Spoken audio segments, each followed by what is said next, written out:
We're going into the news review segment. Our guests are seated. We'll raise some topical issues. They'll bring varying perspectives to it. But we invite you to join us with your thoughts, your comments, and contributions. You can do so via our WhatsApp number, or you can join us on Facebook or on YouTube, where we're streaming live, ChannelOne TV.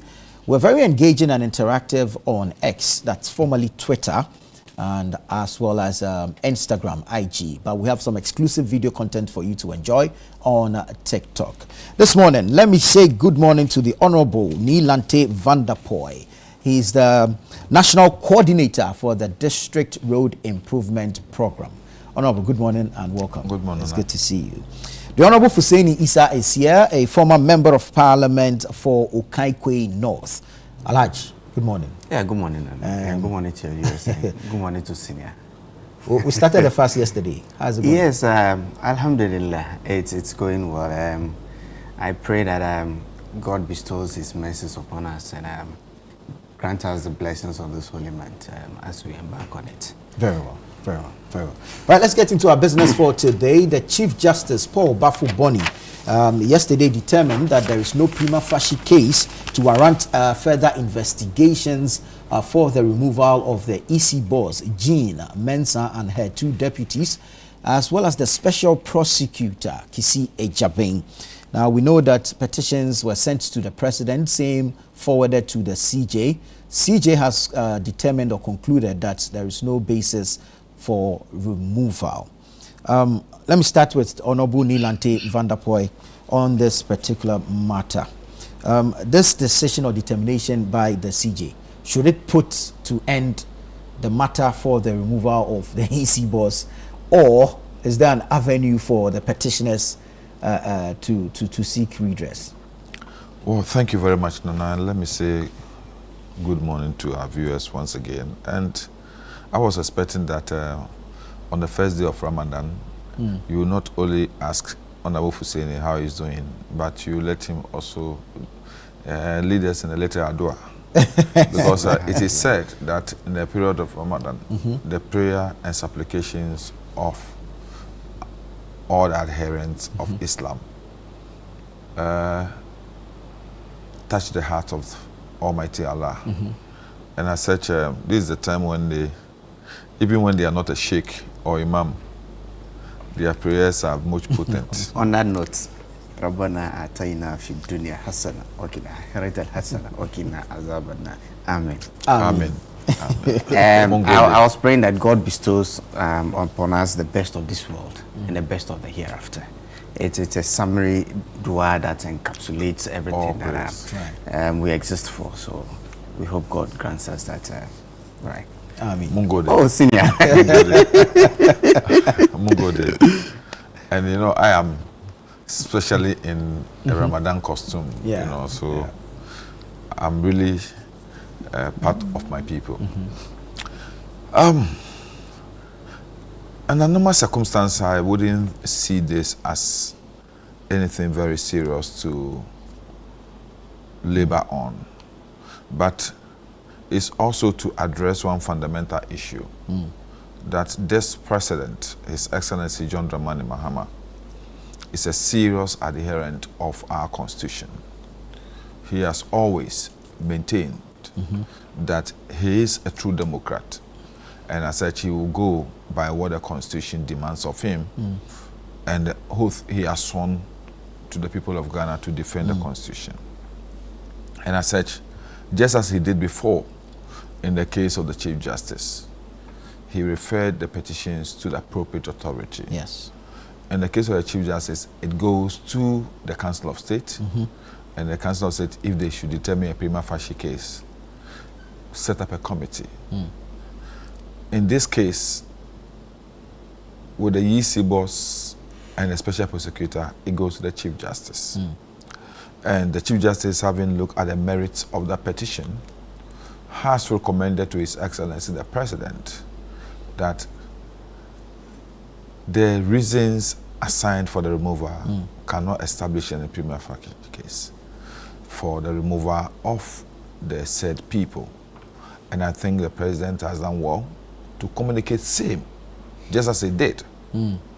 he has communicated exactly what the Chief Justice said to the people of Ghana. And I think we must put to bed this issue. Unless somebody knows what we don't know and we want to petition again, I think we must allow the people involved to do their work and do it in the interest of Mother Ghana. Those who petitioned may have reasons why they petitioned. It's a legal process. It's a judicial process. It's also a constitutional process. If they are still not convinced about the determination of the Chief Justice, I think they can go back, review their stand, and no one will stop them from petitioning again. But as far as I'm concerned, I think that such litigations do not really help us.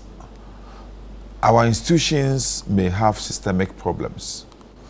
It is incumbent upon us to see how we address those systemic problems so that the individuals who head those institutions will not have their capricious, decisions bestowed on the work of the institutions.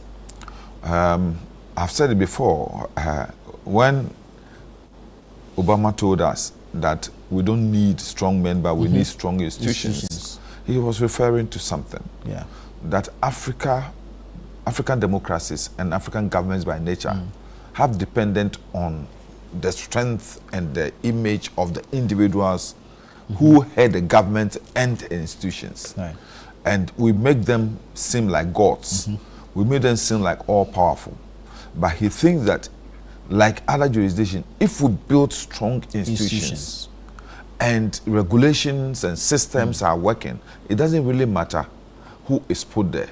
Because that one person cannot push his or her personal agenda beyond the national interest, beyond the state interest. So we need to look at our institutions, build our institutions in such that they will be able, the institutions and the structures themselves, the systems themselves, will be able to defend itself against ambitious or capricious intentions of the individuals who are put at the helm of those institutions. Right, right. I like the way you put it and where you took it from, because I was going to ask Honorable Issa whether this determination of no prima facie case against the EC and the boss and the deputies necessarily exonerates them of some of the things that were in the petition, i.e. the flaws of the EC and all that, sometimes even the allegations of bias on the part of the EC. Thank you, Nana, and a good morning to you again, a good morning to Senior, and a good morning to your viewers. As to whether the determination exonerates them, I don't know the contents of the petition, and I'm not too sure if it's been published. The processes in Article 146 allows it to be published. So I don't know the content, so I cannot talk about exoneration. It is heartwarming, though, to realize that the president and his government are beginning to see reason to a lot of the things that we spoke against, particularly in the processes that got the former Chief Justice sacked by the president. I have said many times on this particular platform that to date it beats my imagination and I can't comprehend how that happened. The alerts with that particular process were able to glean, whether legally or illegally, the contents of the petition. And because processes also went on, there were opportunities for us to have known how or what led to or what the contents of those petitions were. In the case of a Chief Justice of a Republic, where we sack our Chief Justice because of some reimbursement of expenses and realignment of human capital within the judiciary, it is something that we are going to leave to I nearly said regrets, but I won't say regrets, but we are going to bear the consequences of that action, and it's going to live with us for a long time. Those processes, maybe we have learned from them, because we have seen current ratings of our governance institutions internationally. And that particular act has featured prominently in where or how the international community views Ghana. We realized that while that process was going, even the Commonwealth Lawyers Association reacted. They sent out some press reviews that we all read, and so it has far-reaching consequences on how Ghana is viewed internationally. Thankfully, there were, from what we gleaned, 7 petitions against the EC chair and her deputies. And then there were also 3 against the OSP. Whilst that of the OSP, the reference point was going to be the act that actually set up the office in 2017. That of the EC was going to be that of the Constitution and the constitutional provisions. And so it is heartwarming to get to this point as a Ghanaian. But I think that beyond that, I agree with my senior that we as a nation should be moving towards strengthening institutions and not building strong men. Of course, the government structures that we have ascribed to at this point, we have no option but to build these institutions up. And we don't have perfect institutions, not even in the advanced democracies. That is why we have check and balances within the system. We have internal audits, external audits, just to ensure that everything actually goes per the provisions of the law and is done in a very transparent manner. I cannot talk about exoneration of these people because, like I said earlier, I am not too sure what the petitions contained. But I recollect that one of the petitioners was interviewed on your sister radio station, and there were things said about him, his stance, and even his locals. I mean, what led to him leaving the EC, whether it was he thought that maybe so it was time to get back at somebody who is taking some disciplinary action. And if we allow some of these things to fester, it is going to lead to the weakening of these institutions rather than building them up. It is heartwarming to know, and that we have seen the end of this process. But again, this morning I've heard that one of the is it an institution or a body that sent a petition is saying that they are going to send another petition. Litigation has to come to an end at a certain point. I don't know how or what new evidence, because I don't even know what was contained in the original petition. So I don't know what new evidence or what is going to be new about the petition. But I think that we should forge on as a nation. We should stop backbiting and pulling people down, weakening our institutions because that just because we think that my government is in its time for payback and all of that. I don't think that is healthy and it's going to help us in the long run. So as to exoneration, I'm unable to speak about exoneration because I don't know the content. But I am just happy that we've learned from what transpired in the case of what happened in the judiciary, and we are ready to move on. This is also not to say that the cocoa farmers are actually being are happy because we are being shortchanged, and that we have a responsibility. Where is this cocoa farmer story coming from? You see, when you look at the role cocoa has played for the economy of Ghana, today when you go on the website of Cocoa Board itself, cocoa actually employs about 1 million families. 1 million families. Cocoa had been one of the, or if not the major foreign exchange earner for a long time to hold this economy together. And when the cocoa sector is being threatened, it is. I'm surprised how we got to this cocoa matter. No, we're talking about institutions, and I'm just dovetailing from our judiciary. I mentioned our judiciary, I mentioned the Electoral Commission, and obviously, a serious and a significant institution like Cocoa Board cannot be left out. The Constitutional Review Commission suggested 10-year tenure of office for an EC chair.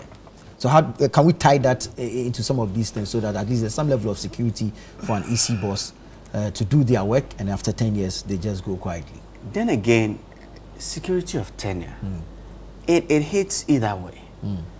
In a case where you have an EC who is transparent, who is doing a good work, 10 years probably seems fair. In a case where you have a problemed EC who is being, I'm not too sure of the word to use, who is not doing a very good job. And because the tenure is guaranteed, you have to live with that EC for 10 years. Then it becomes problematic. I'm thinking that we should still stay with the current dispensation where they retire at the age of 70, just like we have in our superior courts. And so depending on where the EC comes in, with their constitutional provisions, of course. I mean, I just spoke about the coming to conclusion of this round of petitions, but there may be cases where these petitions might hold water and might really need to go through. And so I still don't think that you should fix something that is not broken. If it ain't broken, why fix it? I am, and then also even with this constitutional amendments, I am not too sure where we are. Last time I think it's in Parliament or something, but I am not too sure where we are on the matter. So I will prefer the current dispensation rather than as tinkering with it when it's really not broken. I of the view that yes, sometimes it's important for us to look at what could give security of tenure to people so that they will feel more confident in their positions. But I don't think that when the Constitutional Review Commission proposed that, means that it is just a proposal of security of tenure. They will still have under that clauses that will also protect the interests of the people. Indeed. And say that if the person or the person occupying that office, in spite of the security of tenure, engages in something that is unconstitutional and unwarranted of his office, that person, there will be disciplinary measures that should be, the person should go through. I don't think they will just throw in a security of tenure without any sort of conditions or limitations. You're right. The OSP has security of tenure, 7 years. 7 years. He has a security of tenure. But yes, still petitions. Yes, still, yes. So it is something that. But let me also say this. I want to draw my brother's attention to one thing. I think his focus and their focus should be on the fact that you have a president who is respecting the tenets of the Constitution. In the CJ case, the procedure determined by the Constitution is what he followed. He didn't at any point in time alter it, touch it in any way. In fact, they were the ones who were advocating for the president to engage in an unconstitutionality, which the president didn't do. And in this case, he has also followed the same process. I'm surprised they're now changing the narrative and want it to seem as if because of certain lessons. What lessons? The lessons which were learned was that we have a president who has been mandated by Article 146 of the Constitution to perform a function. He performed it. He sent it appropriately. Response came, and he acted on the response. In this similar case, he has followed the process. He has sent the petitions to the appropriate authority or office, and a response has come, and he has followed the response. I think we should rather commend His Excellency the President by making sure that the Constitution is working, than to try to think that in the first instance, the President did something untoward, but this instance, he's doing something right. the first instance, if the first instance was wrong, then this one is as well wrong. But if that was right, if this one was right, then the first instance was also right. So there should be consistency. There should be consistency in the argument. No, I think people cannot pick and choose. People, Mm. no, people cannot pick and choose. What was wrong with the process in the CJ case? Per the Constitution. What is wrong in this instant per the Constitution? Right. Nothing. Right. No one can point anything, one fiber of wrongdoing on the part of His Excellency the President. So why do you fault him? Perhaps the president may not have done anything contrary to the Constitution, but the argument I have heard from the, if you like, the MPP side is the content of the petition and whether it warrants a removal of a CJ. And you see, it also gives into that room of argument here. And you remember I said, if I had engaged in that by the conditions of service of my membership of parliament or the office I'm holding today, it's a different case. But for a chief justice, the Constitution is itself, going to go back to what we under his appointment. We had this conversation about 2 weeks ago. Remember, under his appointment, dictates certain Mm-hmm. things that a chief justice cannot do.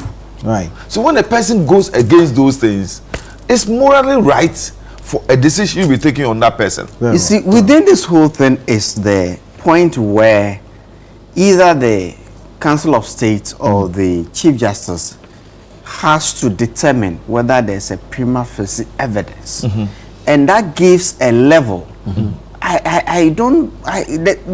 word discretion might not be too, but it gives into that level. You determine what level do you think that beyond this level there is a breach.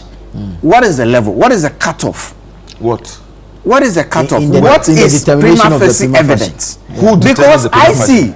Who determines? That's why I mentioned to the Chief Justice. It's not the President. I did. The President is just a conduit. Then again. So why are you for the President? Then again, look. When Nana was president, there were petitions received for a removal of the Chief Justice. When he got those petitions, he didn't even think that it was unconstitutional. What he did was unconstitutional. I don't think he took that decision to determine whether there was a prima facie. He forwarded to the Council of. He did. There was a case where he didn't even for the President. Which case was that? How do you know there was a case that he did? Somebody wrote a letter.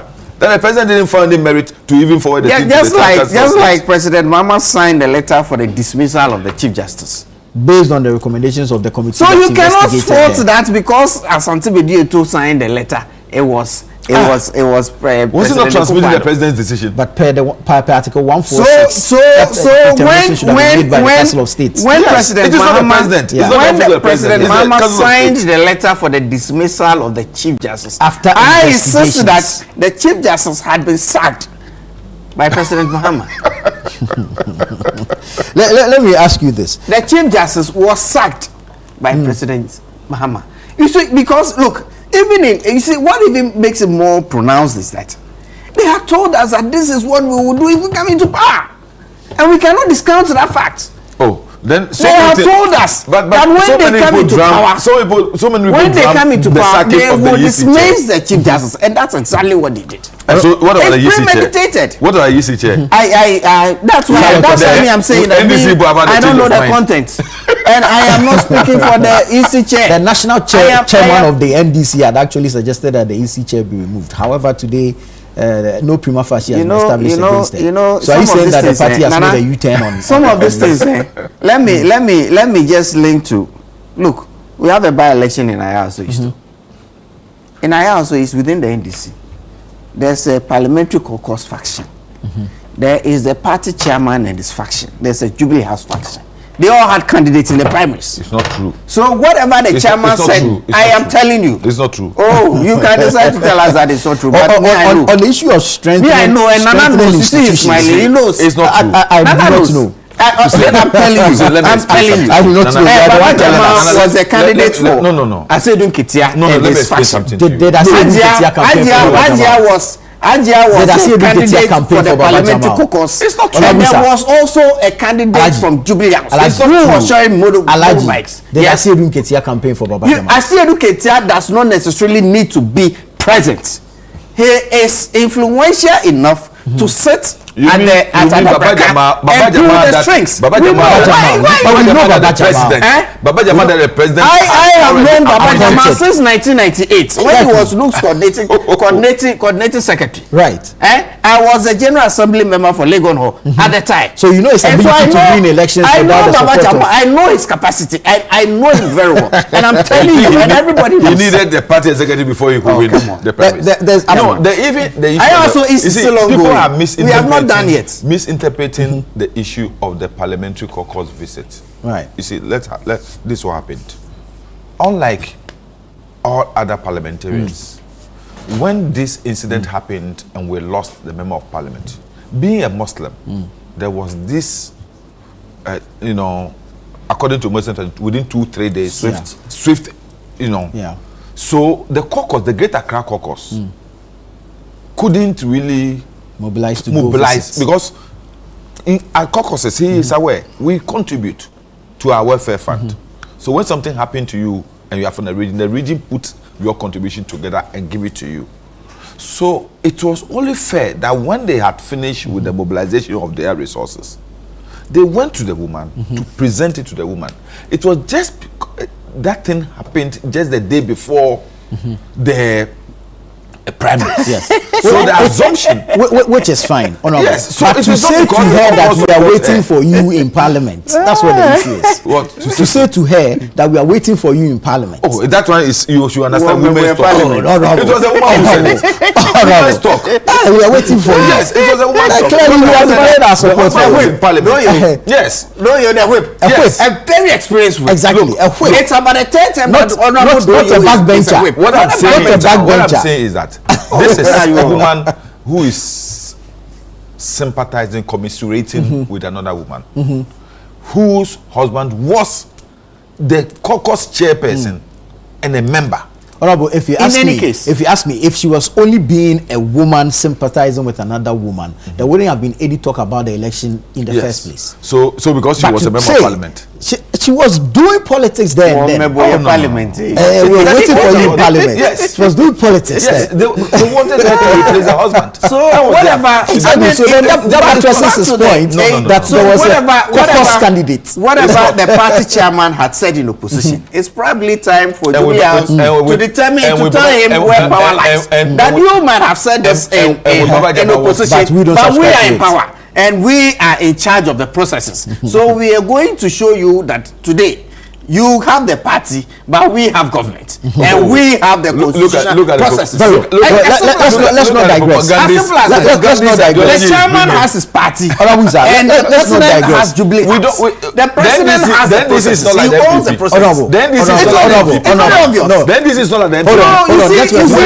When your mother is dead, let's come back. And you say she's sleeping. When it's dinner time, we'll see who will be. Right, let's come back to the issues. I've heard this argument of, and it comes back to strengthening of institutions. This argument that the government perhaps may be prioritizing institutional stability, and this is perhaps potentially strengthening public trust in the judiciary at the expense of the shortcomings of the EC.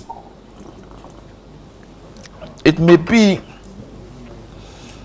an argument from some people because they have their opinions looking at the. You see, I think we should be happy that we have a government that is strengthening institutional stability, that is keen on making institutions strong and systems work. I don't see it. You know, if you have known Justice Bafo Bonny,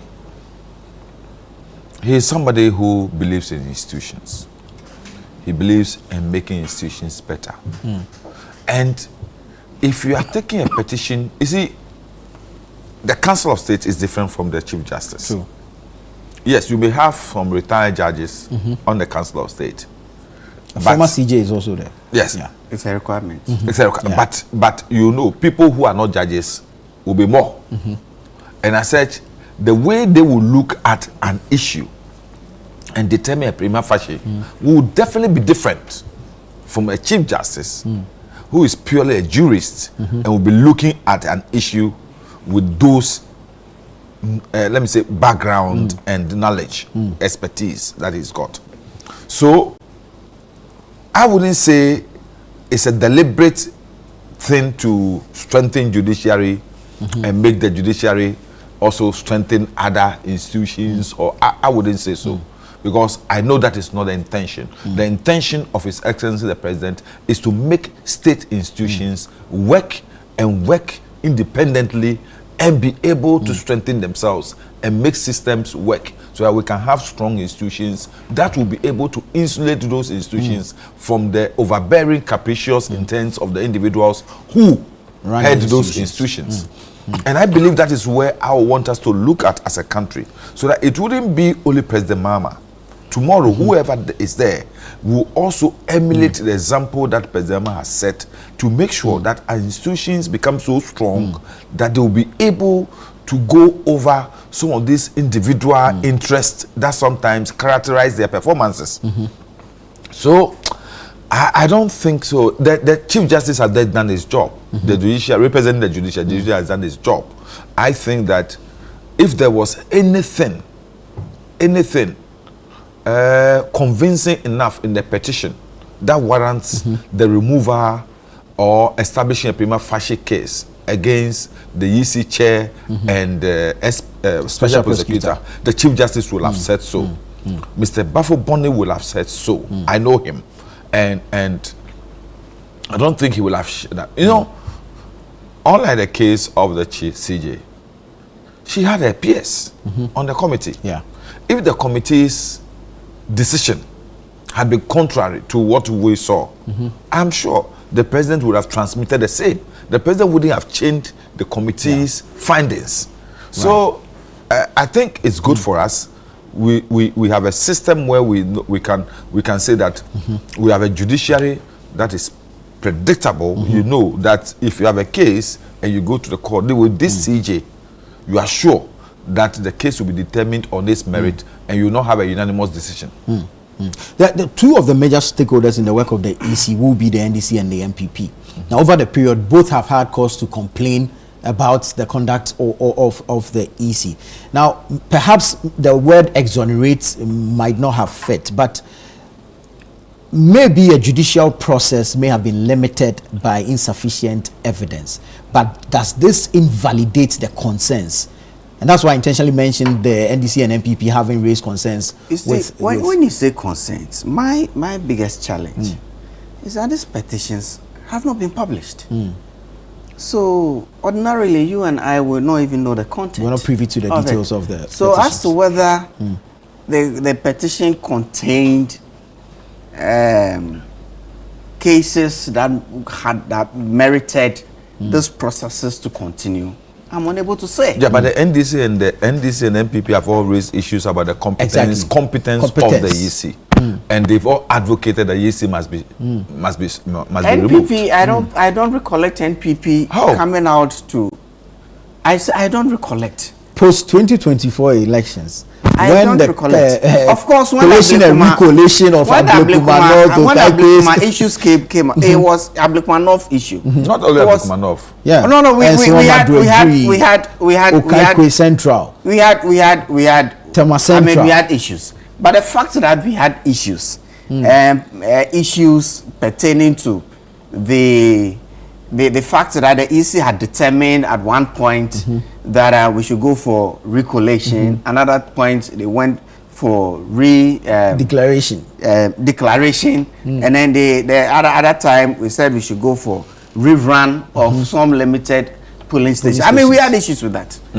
But I don't think that we came out then people did. I mean, we had issues for the then because we thought at the point your general secretary said the EC chair must go. No. I recollect our general secretary coming out to talk about the inconsistency on how the EC was dealing with these particular issues. At no time, I don't recollect at any point in time he asking that because of that if NPP had issues with the EC, I don't think that anybody could prevent us from sending a petition to the president.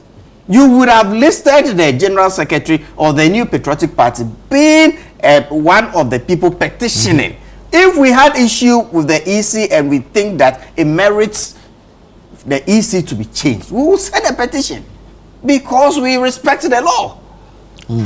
Because we respect the law. We spoke about the inconsistency, and it was evident. Right. At one point, the EC wanted recollation. At one time, rerun, and so if as a party, we decided not to take part in the rerun, and the candidate wanted to. So officially, our party did not even be part of the run of those. Because your candidate was part. Because there was no formal. Are you saying because she was already on the ballot paper? Are you saying because there was no formal petition for the removal of the EC, you people did not advocate for the removal? I'm saying that we had in that particular instance, we complained about the inconsistency of the EC, and that was very evident. Then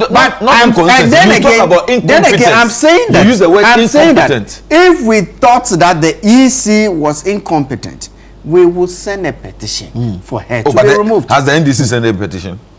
8 July. I am saying that 8 July 2025. Look, 8 July 2025. EC lacks principles. I can't defend Asiedun Ketia's claim that its leadership is unfit. Justin Kudia. That's very consistent to what I'm saying.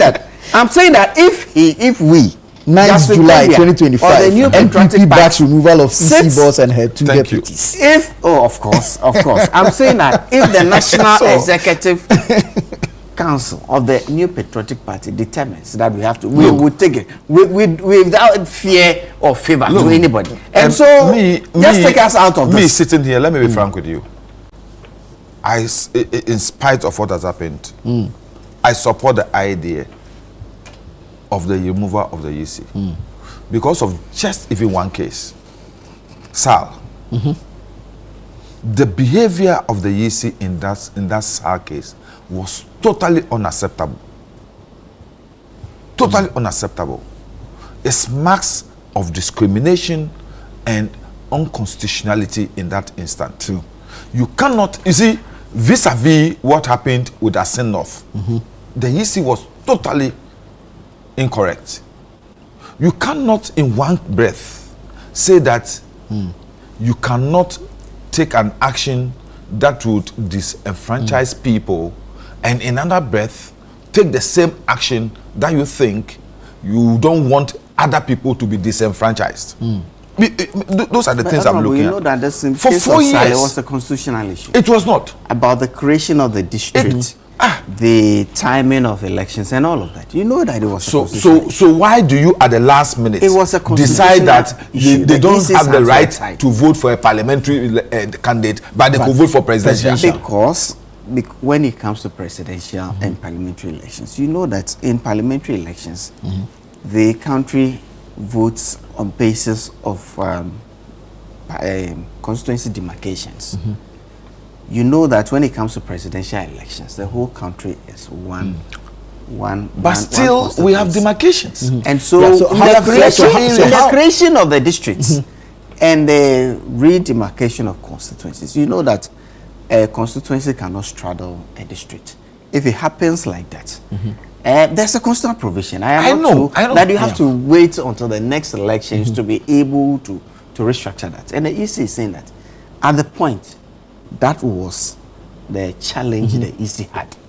I am unable to quote the exact article, but there's a provision like that. But how is that they are able to vote for a presidential candidate and not a parliamentary candidate? The reason they were able to, I am not a spokesperson for the EC, and I'm not trying. But I'm telling you that when it comes to parliamentary elections, we vote based on constituency demarcations. Exactly. When it comes to presidential elections, the whole country is one constituency. But then we still that is why when they came constituencies, polling stations are constituencies. So what demarcations were done to do the presidential election and not parliamentary? See, when it comes to presidential elections, the collation and everything is done based on, in fact, both elections. The collations is not a problem. Once they can collate presidential results, they should be able to collate stations. They should be able to collate parliamentary. But you know, it was a constitutional. I really, if I had my constitution, I would have come back. That's why I'm saying that me on that case, I had and for 4 years, denied. But you know that the constitution is until the next elections. I am saying that. Why that decision at the 11th hour? It's what the constitution said. It wasn't the constitutional matter at the time. if they were able to get them to vote in the presidential, nothing bars them from having a parliamentary election. That was my problem, and I thought it was wrong. 2, you know, you yourself have raised issues about even in 2020 elections, bro. You and I, up to I think somewhere around 2024 or something, we could not determine what the exact results of the presidential elections in 2020 were, because the EC brought out about 4 different results. Those individual inefficiencies made me so mad about the position of the EC, because I thought that over the years our EC has grown to the extent that these petty things should not be a problem for the EC. That was my point about the EC. But once the petition has gone and the Chief Justice do not see any merit in those petitions, so be it. We accept it and we move on. But then it should inform some institutional reforms. Seriously. Yeah. Seriously. Like what my own brother has talked about the 2024 results and what the all these things are structural problems of the EC. And the EC must be looking at how you see, my point with the EC is that the first problems in an election, we talk about it. That's all. No reforms. No reforms. Nothing. Then in fact, individuals who even misbehave during elections, no consequences. No consequences, and then we go to another election, and then we go through the same cycle. The EC organizes elections, a sort of regulator or supervisor over political parties. When it comes to law and order, I think there are institutions that are true that are in charge. So whatever illegal act somebody conducts at a polling station or collation center, there are institutions. But does the EC have internal processes to deal with some of these things? Yeah, because if the person were its own officers, of course, exactly, and that's what we are talking about. We have never heard one. We should also realize that for maybe 95% of those who work for the EC at the general election are not permanent staff of the EC. Oh, you see, there are issues that could be addressed. In their recruitment, in their training, when you legally, when you hire somebody and the person engages in a criminality, you take an action. That is why I'm saying that. Let's not go too far. The issue of Pandai. Yeah. The recent case was a matter of dates of publication of the gazettes. Right. There were several dates. Right.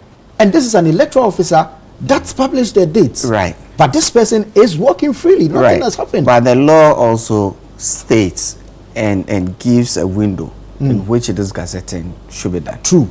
And it was complied with. That is why the Supreme Court dismissed the matter. But there were multiple dates of publication.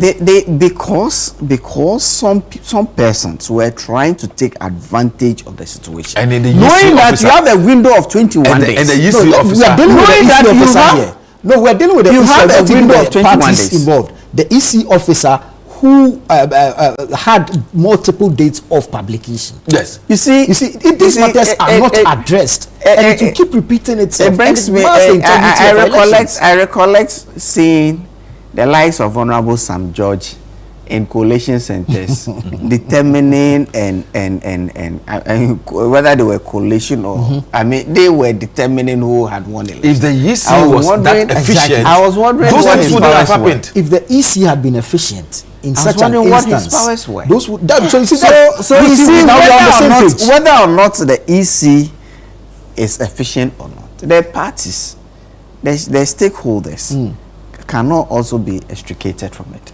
And when we talk about stakeholders, it's the two of us. And in fact, every Ghanaian is a stakeholder in there. But so we all have to. Sort of.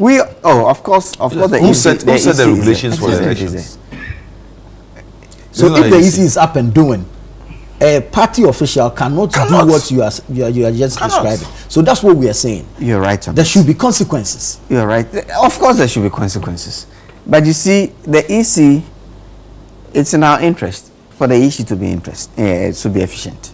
It's in everybody's interest. All the stakeholders. Those of us who are political actors should ensure.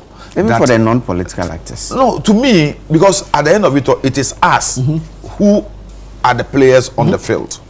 We are the biggest beneficiaries or leaders in the work of the EC. We must be interested in restructuring the EC in such a manner that the EC will be able to prove itself very efficient and very uncompromising in situations when people want them to do things that are against its own regulations. Right. Let me take a quick message. It is good news that the witch hunt for the removal of the Electoral Commissioner and the Special Prosecutor has been truncated by the Chief Justice.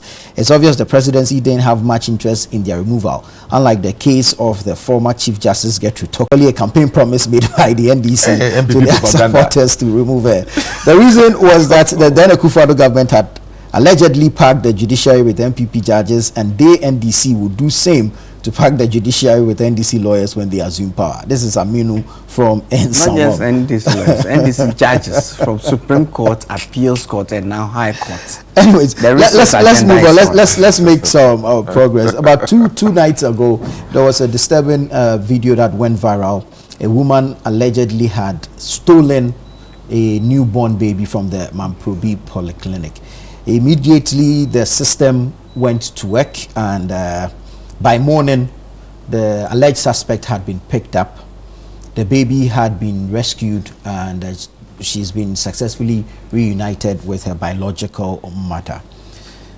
There are a number of angles or different ways to look at it. The security aspect, the health systems itself, the trauma of both mother and baby, and then we can look at the acts of stealing a baby itself and what will move a person to engage in this. I don't know where you would want to take this from first. No, thank you very much. You've done a very good, let me say, analysis of the whole problem, all these issues. But I want to take it from the beginning. You think I lived in an area where there was so much pressure on women, young ladies, to have children. True. That society, the way society will pressurize you, stress you, if you were a young lady of 18 years and above and you don't have a child. It is even worse when you are married, where family pressures from the husband's side and even your own side, your mother will be asking you, want her grandchildren and all those things. Put so much pressure on women. We sometimes have a feeling that women are incubators, that as soon as you put the chicken in there, they should be able to bring it out as a bird. And people do not understand that there are so many issues, biological issues, health issues, that sometimes make it impossible for somebody to have a child. People even do not believe that there could be a problem with the man. Yes. That's why a married woman could not have a child. So it was all about women. You know, in my community, as soon as you are 16, 18, and you don't have a child, they call you Candy. And the taunting, sometimes is unbearable. And it forces women to do a lot. This is not today.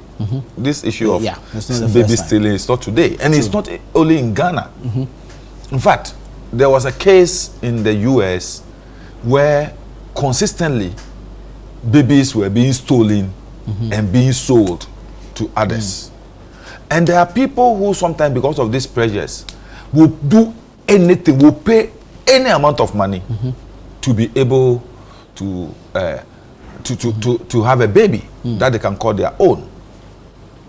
Two, even here today, we have people who are ready to go to what do you call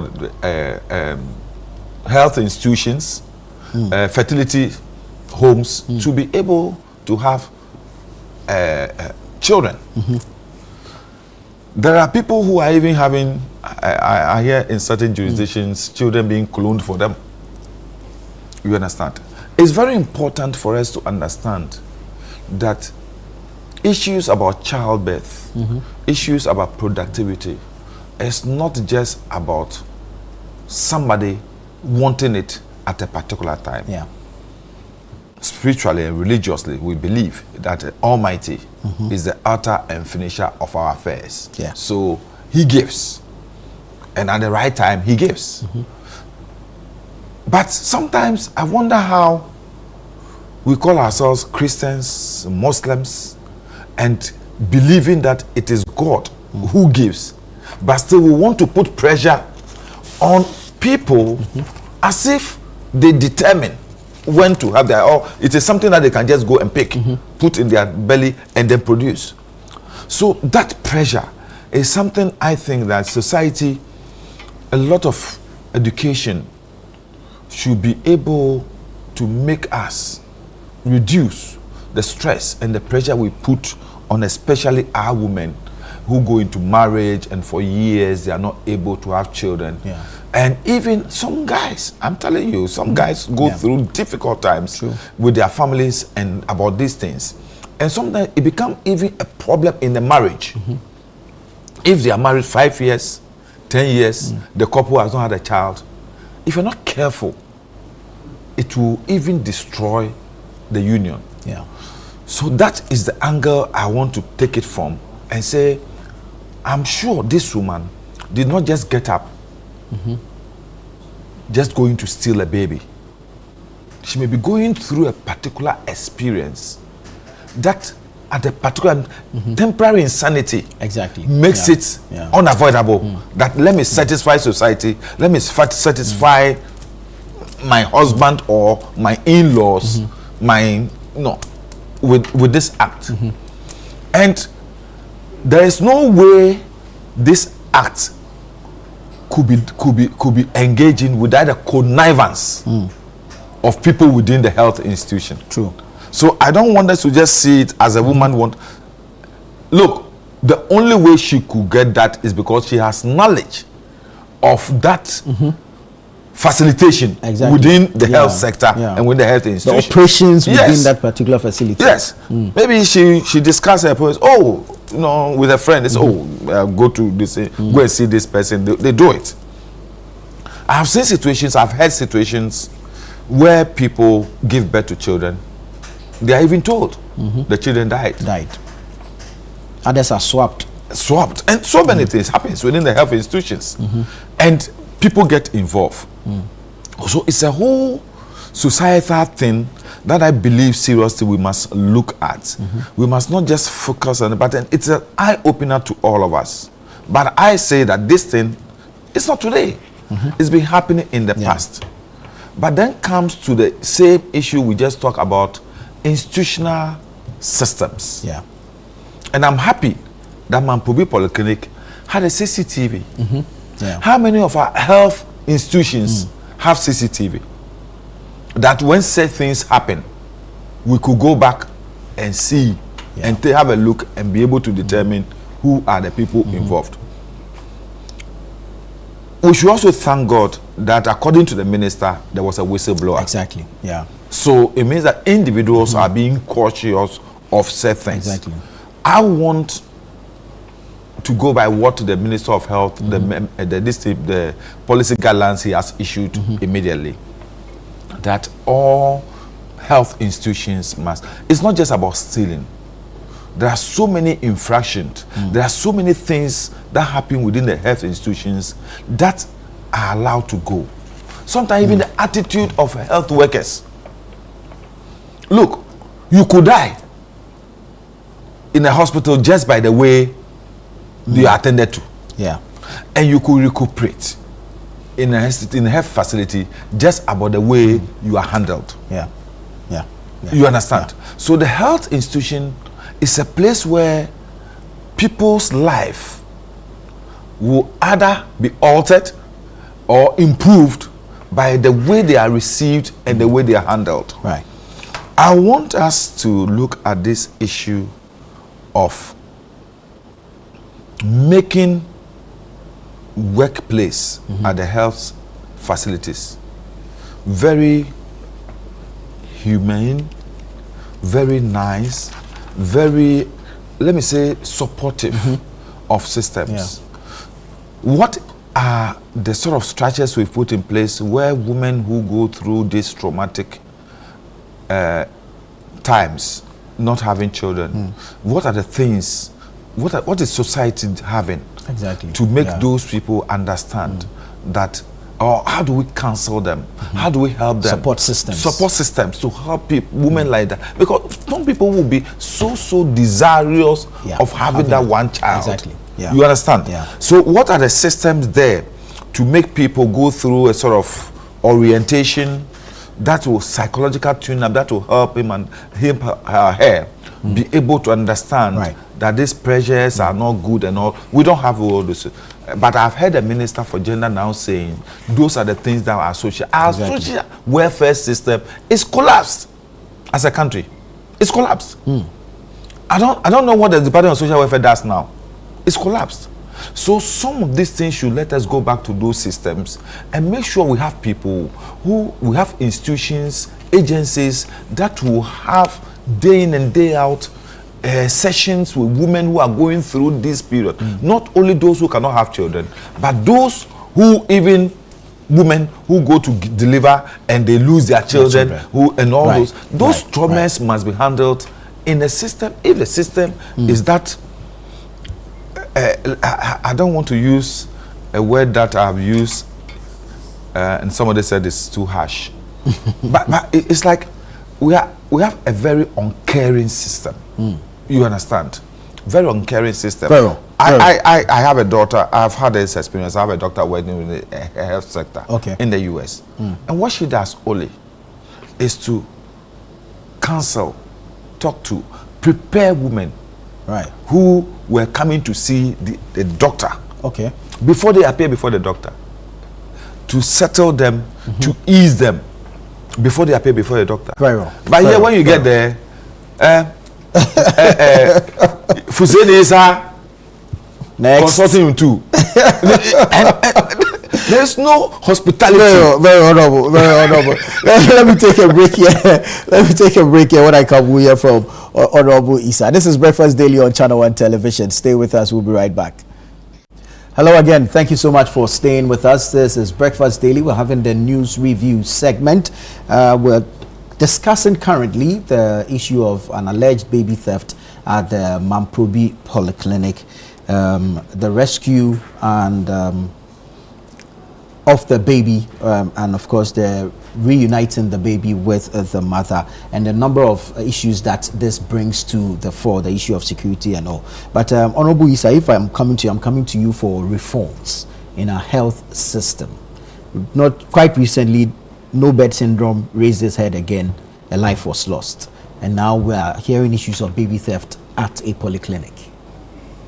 Nana, some of these matters, it's really unfortunate when they happen. But as our society advances, some of these things are also things that we should keep up with. Like you mentioned, reforms. We have to continuously reform our system to be relevant. Else, if we are stuck in the old ways of doing things, we'll be overtaken by some of those things. Because the question I keep asking myself is that, fortunately, this particular matter has been reported.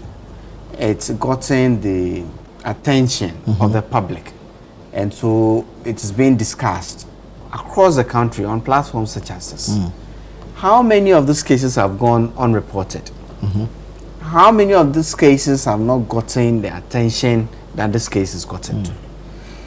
In the past, we've heard stories where mothers have gone to hospitals after going through labor. All you hear is that, oh, you had a stillborn baby, and sometimes the mothers don't, or the families don't even have the opportunity to see the fetus, or and then it's all shrouded in some sort of but you see, our institutions need to be continuously reforming to be able to keep up with some of these things.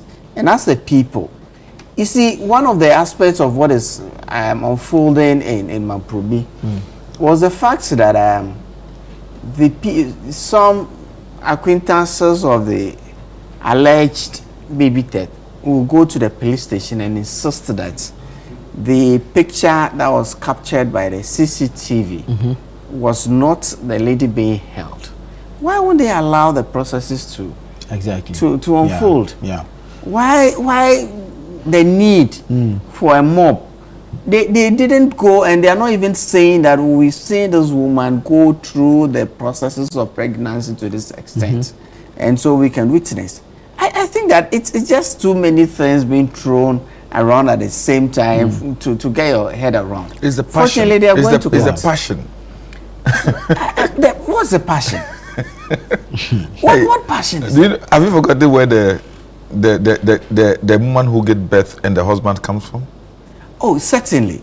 The community itself. Yes. But you see, look at the number of people who thronged the hospital and also thronged the police station. That's also the things that we have to be addressing within our communities. This pressure of giving birth when you don't really haven't planned, or no jack off for. You know what I can for Pojomo is the ultimate. And the monkey Pojomo, this time when somebody invites you for Pojomo in that part of Accra, you know it's an all night thing. It's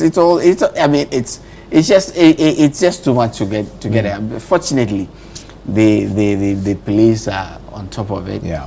I'm expecting, I think there's a first court appearance today. Yeah. I'm hoping that this is but we need to continuously be reforming. We need to keep our security up. It's also quite instructive to know that at least the hospital had a CCTV camera at the entrance, and so was able to capture. But for that, I'm not sure would have made progress in this case to this level. That and then the whistleblower. The whistleblower as well. I also read something on social media.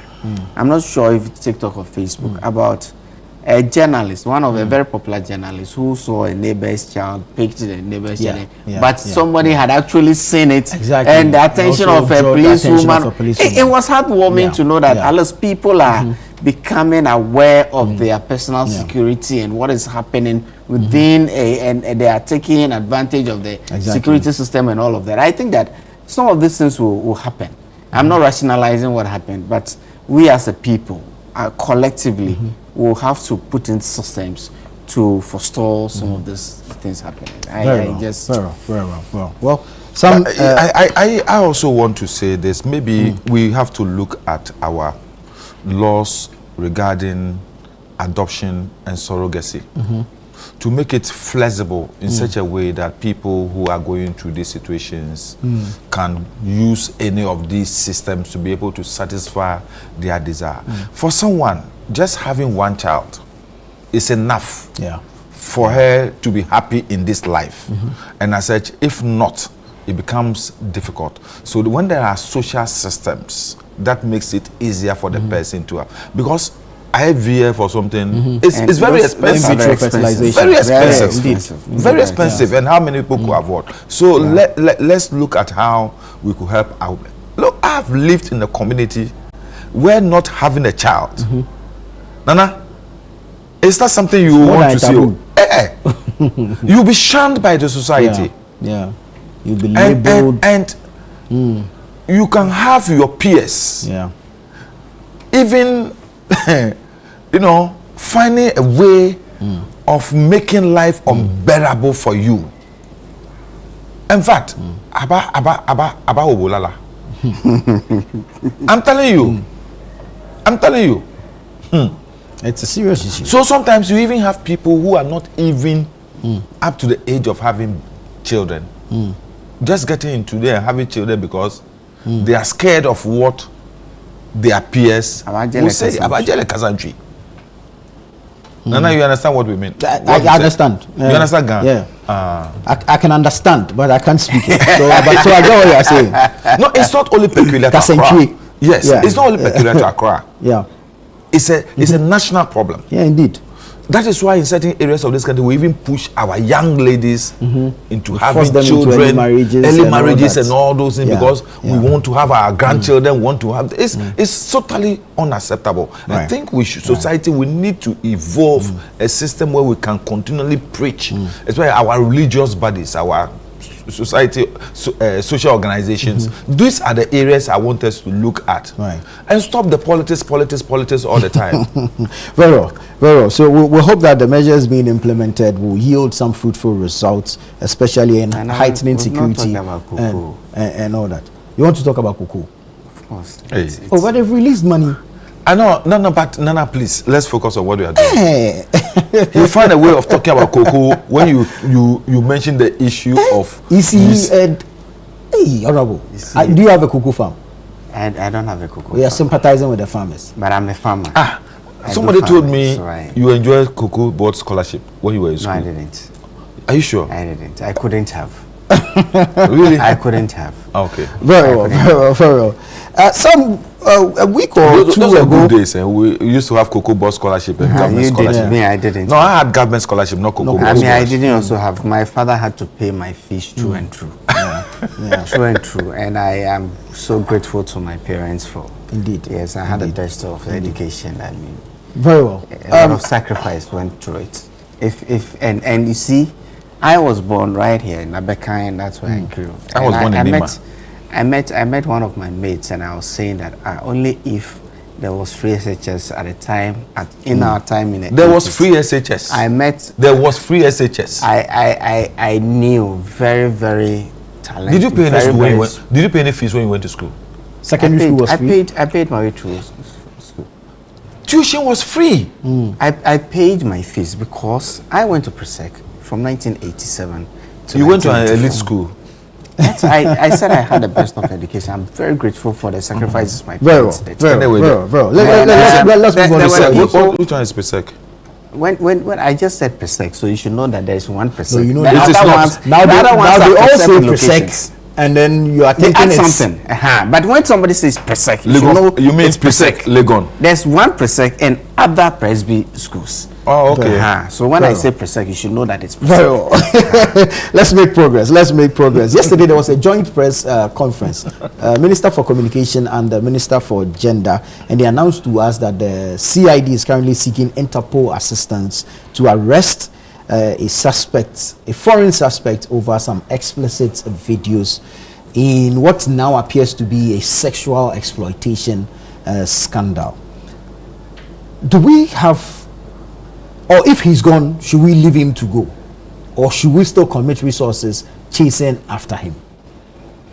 I'll start with you. I think that the story unfolding, it's a very serious one.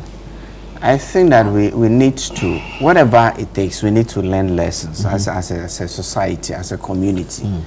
I have seen excerpts of the expose and what transpired, and in this day and age, some of the incidents that had been recorded, some because you didn't see the whole of what happened. I mean, these are snipers of it. The fact that this Russian guy speaks to a certain lady, or the lady goes to the room, does not assume that they go the full hall and all of that. But as to how we let in a foreigner to come into this country, to be able to undertake such a venture, it looks like this whole thing was premeditated. He was coming into Ghana with a well-prepared equipment. He had a plan. He knew what he was coming to do. And it's for me, Ghana is also not the only destination. He's been to Kenya as well, and I hear some other countries to be able to perpetuate it as ungodly act. It is a very difficult thing to, and as a country, I don't think that we should let go. But also, I'm saying this within the constraints of the law. I'm not too sure the relationship between Ghana and Russia. And whether we can be talking about extradition, even with the ambassador, I am not too sure the extent to which the Russians can cooperate, because there's an individual who comes in here, and we opened our doors and welcomed him into our country. At the point of entry, what sort of assessments did we do? Was there something that could have been picked up? I think that it also should lead to some of these reforms we keep talking about. Because if I am going to another country, my purpose is going to be investigated. Right from you applying for a visa, at the point of entry, your purpose, you'll be assessed whether with the storyline you're given is consistent and all of that. And I'm not too sure what it does for somebody. I'm not too sure the sort of passport that this gentleman holds. I'm not sure how easy it is for him to get into Ghana.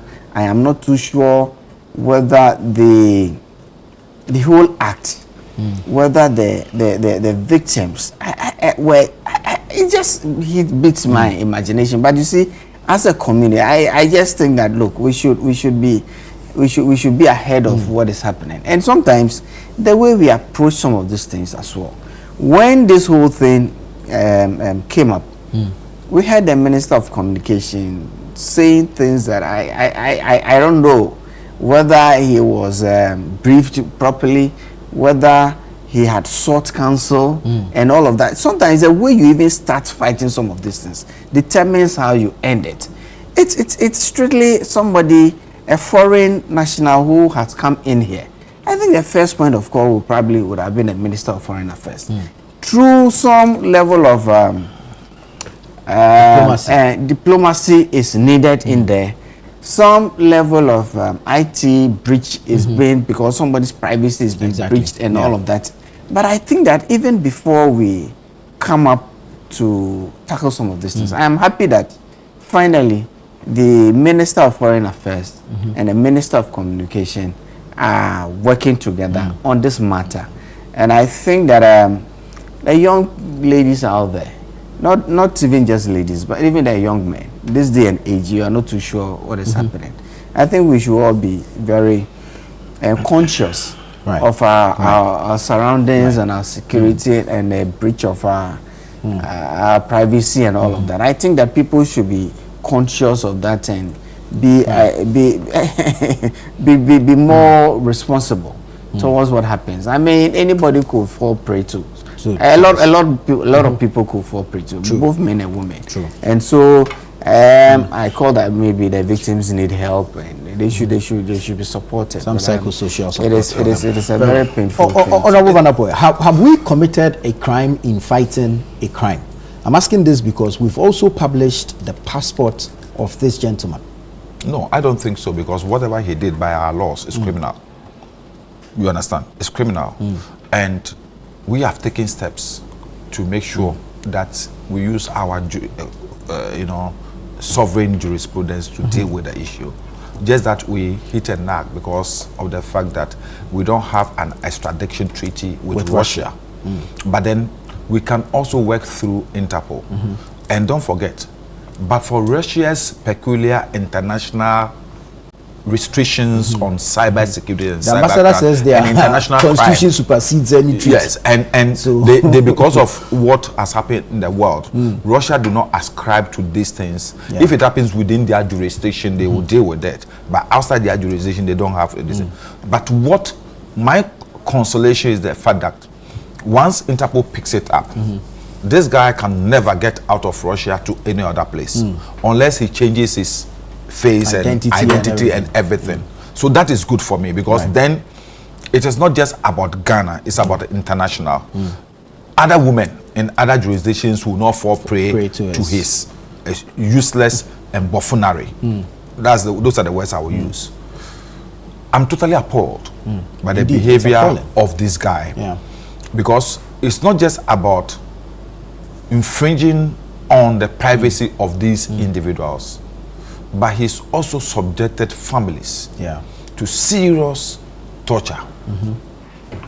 Families are going to get broken. Individuals, if you're not careful and we don't counsel and psychologically handle these ladies very well, the consequences should be very... Some might be suicidal. I'm telling you, because I listened to one of them. And this is a woman who could swear on everything that she never had sex. She didn't even spend more than 5 minutes on your network. More than 5 minutes, because she was into what do you call realities, and this guy said he was interested in an accommodation, and that's her area. It's just by being at the wrong place at the wrong time. You understand? But because of the work she does, she fell victim to this, and now her marriage is on the brink. What about her children? Exactly. Yeah. Tomorrow, social media. This guy is going to live with this history of the mother for the rest of his life. Yeah. Yeah. I'm even happy it's a boy. If it had been a girl, would have been worse. It could have been worse. So I'm looking at the human side of it. All these victims, and I'm happy the Minister of Gender said they're working with the social disabled on the instruction of the president to give them psychological support. Yeah. That is a good motive. And it all goes back to what we have said already. We must begin to look at our social welfare system. That as a society, as a people, we must have institutions that are ready to take people who go through such difficult times, such traumatic times, through counseling and help them integrate to society. Having said that, I'm totally disgusted with the way some of us Ghanaians have handled our own people who are falling into such serious situation. Ask yourself, if those ladies, if one of them were your sister, your mother, how will you feel after today? Will you be happy with the way people are trolling them on social media? True. Will you be happy with the sort of name callings being given to them?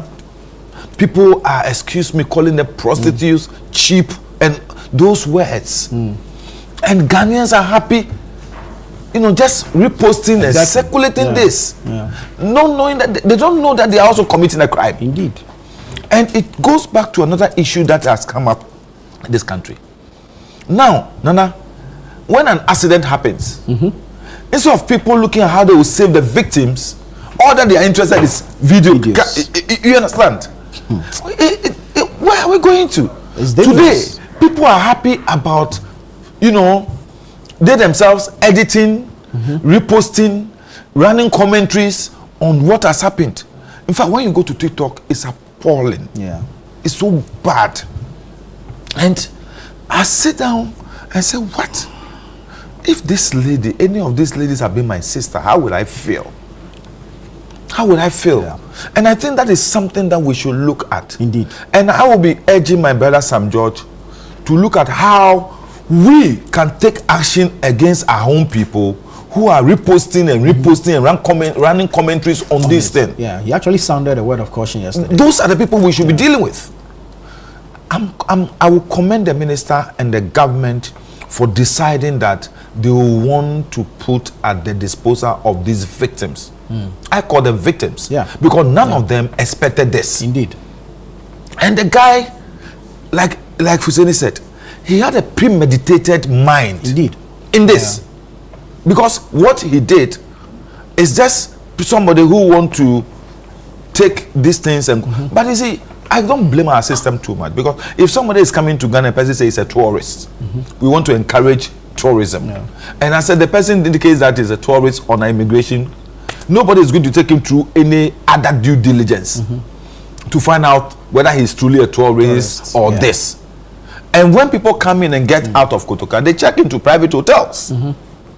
But if our intelligence system is that strong, bro, I've been through a system where within a week or two, the system will follow up those people when they enter to see whether the person says it's tourist, what if in fact what is engaged in. And to me, I'm not going to cause international fear about this, but then I would say at this point in time, somebody coming from Russia, a young man coming from Russia, my security antenna will immediately no. Today when I was coming, I said 50 Ghanaians have died in the Russia-Ukraine war. Yeah. How were they recruited? What are the systems that led them to go into that war and to be fighting on behalf of Russia. You understand? All those things are issues that we must be looking at this point in time. And then not make, like Fuseni said, maybe strengthen our immigration procedures a bit. I'm not saying we should discourage tourism. I'm not saying we should do things that will prevent tourists from coming here. But everybody must be subjected to a form of scrutiny. And follow-ups that will let us be able, because people can even come here free, they can come here as tourists, but they become international terrorists. True. You understand? Integrating the society, recruiting people, those who are recruiting people to join all these sort of Islamic fundamental groups and things, they get into our society, live amongst us, and get them recruited. You understand? So we should follow up those things and be able to do. But then my point here, and in all this drama, I am more interested in what happens to these our poor victims. I believe seriously, the lady who is about to lose her marriage, some people, the church she goes to, or the society she belongs to, must have some counseling session with the husband too. That look, maybe the action you are taking is a bit too extreme. Give your wife a benefit of the doubt.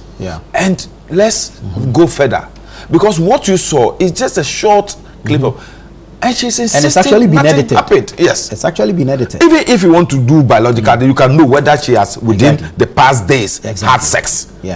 And you can determine that. Don't just take a hasty decision because of what has gone viral.